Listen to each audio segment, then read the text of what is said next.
Iran పైన అటు America, Israel సంయుక్తంగా ఏకపక్షంగా అంతర్మ యుద్ధం ప్రారంభించింది. అది కేవలం అది 3 దేశాలకే పరిమితం కాలే. అది ప్రపంచవ్యాప్తంగా ప్రజల యొక్క జీవన వృత్తి పైన దాడి చేసింది. అస్తకస్తం అయిపోయింది.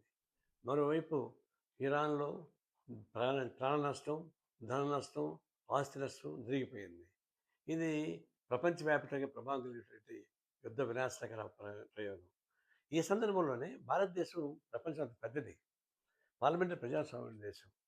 ప్రపంచానికి భారతదేశం అంటే చాలా గుర్తింపు ఉంది. నేనే స్వయంగా అటు రష్యాకి, వియత్నాంకి, క్యూబాకి, ఇటలీకి, చైనాకు పోయినప్పుడు ప్రజలతో కలిస్తే వాళ్ళంతా ఈ భారతదేశం అని వచ్చి కౌగిలించుకునేవాళ్ళు. ఇందిరాగాంధీ, హరాషో, పేష్ అని చెప్పేవాళ్ళు. అంత గర్వంగా ఉండేటువంటి మన భారతదేశం.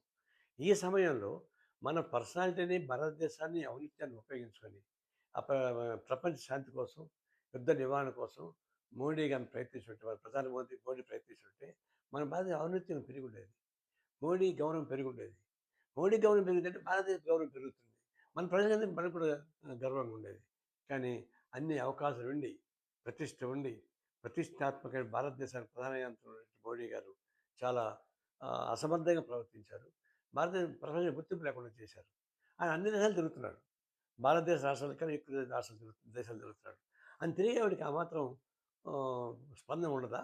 ఉద్దేశ్యం ఏంటసలు? ఎందుకు ప్రశాంతంగా ఉన్నారు? ఎందుకు భారత ప్రతిష్ట దిగజార్చారు?